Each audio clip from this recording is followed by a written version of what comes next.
আসসালামু আলাইকুম সুপ্রিয় শিক্ষার্থীবৃন্দ, আমি জামিউল ইসলাম জামি লার্নিং ভিউ ভিডিও ইউটিউব থেকে তোমাদের শুভেচ্ছা ও স্বাগতম জানাচ্ছি। আজকে ক্লাস 6 এর আমরা নমুনা 3 এখান থেকে পড়া শুরু করব। আর এখান থেকে আমরা দেখব বিশেষণ পদগুলো আমরা খুঁজে বের করব।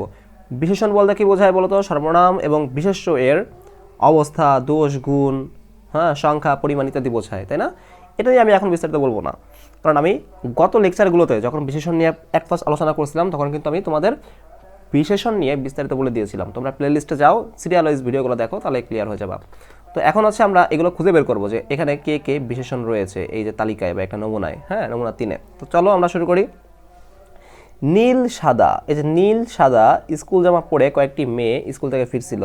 তাহলে কেমন ধরনের? নীল সাদা বলতে কি বোঝাচ্ছে? স্কুল জামা বোঝাচ্ছে না? স্কুল জামা, তাহলে এই স্কুল জামা কারা পরে? মেয়েরা পরে না, তাই না? তাহলে এই বিশেষ্যকে কি মডিফাই করতেছে না?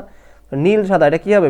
বিশেষণ কি হবে? বিশেষণ হবে, যেহেতু বিশেষ্যকে মডিফাই করতেছে। তাহলে কি হবে? নীল সাদা বিশেষণ বা অ্যাডজেক্টিভ বলা যায় ইংরেজিতে। মেঠো পথের দুপাশে, দেখো পথের দুপাশে এর মেঠো পথ, মানে পথটা কেমন? মেঠো। এই পথটা স্থানের নাম পথ, ওই পথকে মডিফাই করতেছে কি? মেঠো। তাহলে মেঠো একটা কি? বিশেষণ। দুপাশে সবুজ ধানক্ষেত, কেমন ধানক্ষেত? সবুজ। অবভিয়াসলি সবুজ একটা অ্যাডজেক্টিভ বা বিশেষণ। হঠাৎ সামনে মেয়েটি থমকে দাঁড়ালো, ওকে, এখানে কিছু নাই। বলল দেখো দেখো কি সুন্দর, এই সুন্দর পাখিটা, এই সুন্দর দেখো, সুন্দর, সুন্দর একটা পাখি উড়ে যাচ্ছে, সুন্দর। পাখিকে মডিফাই করতেছে, পাখি কি? একটা বিশেষ্য। তো বিশেষ্য কেমন? সুন্দর, পাখিটা কেমন? সুন্দর। সো সুন্দর একটা বিশেষণ, ওকে। পাশের মেয়েটি উপরে তাকিয়ে কোনো পাখি দেখতে পেল না। এখানে এই লাইনে কেমন কিছু নাই, না বিশেষণ নাই। নীল আকাশের দিকে তাকিয়ে সে শুধু সাদা মেঘ ভেসে যেতে দেখলো। নীল আকাশ, এই দেখো আকাশটা কেমন? আকাশ হচ্ছে বিশেষ্য। সো কেমন আকাশ? নীল আকাশ। তো এটা নীল হবে বিশেষণ। তাকিয়ে সে শুধু সাদা মেঘ, মেঘটা কেমন? সাদা মেঘ। তো সাদা হবে বিশেষণ, ওকে। তারপরে অন্যরাও সেই পাখিটা খুঁজতে লাগলো। এখানে কিছু সেই পাখিটা না, এখানে নাই। কিন্তু ততক্ষণে উড়ন্ত পাখিটা চোখের আড়াল হয়ে গেছে। কিন্তু ততক্ষণে উড়ন্ত পাখিটা কেমন? পাখিটা উড়ন্ত, পাখিটা বিশেষ্য, আর পাখিটা কেমন? উড়ন্ত। তাহলে উড়ন্ত বিশেষণ, পাখিকে মডিফাই করতেছে। চোখের আড়াল হয়ে গেছে, এখানে আর তেমন কিছু নাই।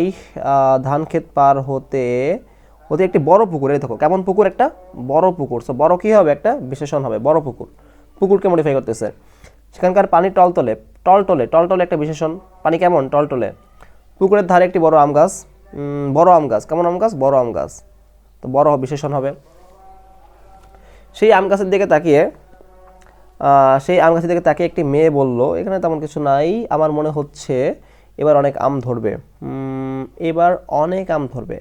আচ্ছা, আমকে, এই যে আম তো বিশেষ্য, আমকে মডিফাই করতেছে অনেক। সো অনেক এখানে বিশেষণ হবে, অনেক আম ধরবে। কেমন ধরবে? কতটুকু আম ধরবে? অনেক, সংখ্যা বোঝাচ্ছে, পরিমাণ বোঝাচ্ছে আমের।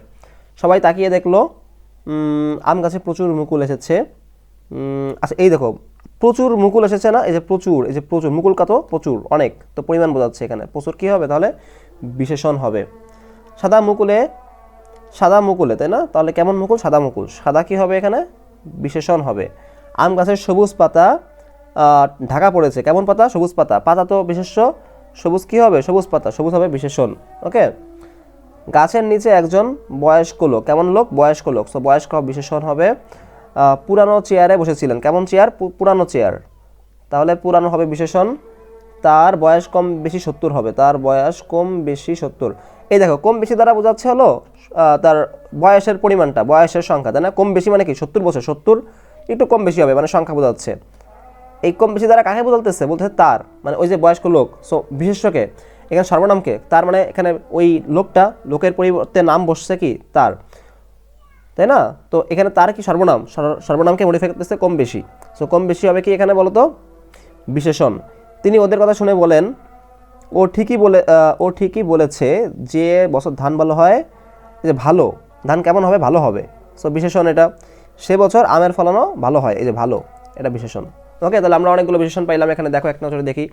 নীল সাদা, মেঠো, সবুজ, সুন্দর, নীল সাদা, উড়ন্ত, বড়, টলটলে, এই যে আবার বড়, এই লাইনে হচ্ছে অনেক, এই লাইনে প্রচুর, সাদা, সবুজ, বয়স্ক, পুরানো, কম বেশি, ভালো, ভালো। তো তোমরা যে কাজটা করবা, তোমরা অনেকেই আমাকে হোম টাস্ক দিয়েছো, তো কিছু কিছু তোমরা এখানে বাদ দিয়েছো।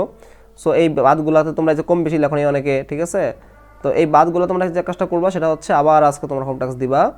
আর তোমরা সেম অ্যাজ যে কাজটা করবা সেটা হচ্ছে এখান থেকে তোমরা চিঠি বিলি করা আর সুখী মানুষ থেকে পাওয়া, এইখান থেকে তোমরা আবার কি করবা বিশেষণ পদগুলো তো সবাই দিছো, সাবমিট করছো হোম টাস্ক, বাট আবার তোমরা করবা যেগুলো তোমাকে বাদ গেছে সেগুলো করে ফেলবা, ঠিক আছে? তো এরপর চলে যাবো আমরা নেক্সট দিন, নেক্সট ডে বা নেক্সট ক্লাসে নেক্সট আলোচনা করব। এরপর কি আছে দেখি তো, নমুনা 4-এ কি আছে, ক্রিয়া ভার্ব খুঁজে বের করতে হবে। আচ্ছা আচ্ছা ঠিক আছে, খুব ভালো একটা বিষয় হবে এটা। সো আমরা সে লেকচারের প্রতি অপেক্ষা করতেছি। তোমাদের সকলকে ধন্যবাদ। আসসালামু আলাইকুম।